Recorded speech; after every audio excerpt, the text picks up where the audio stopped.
खाना पीना ना बनहिले बाड़ू भोरही से मुँह लटकहिले बाड़ू तो का करे ए रानिया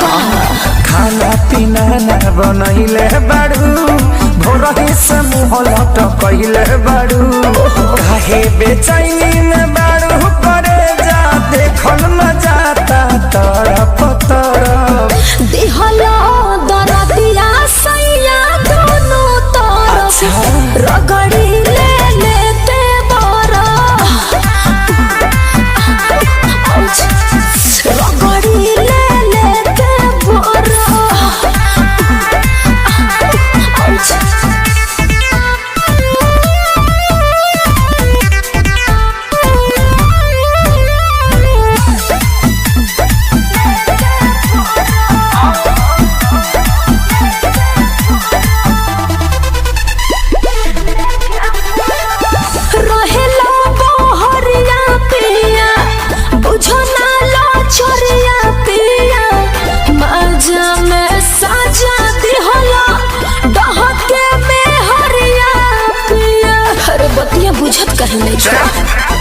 नहीं गलती तुहारी सुन धनिया हमार रहे तोहरो तो मन आगे बढ़े परिवार तोहरे लागो दी उदास लगे रानी चढ़ी जकोरा छरा पुछरा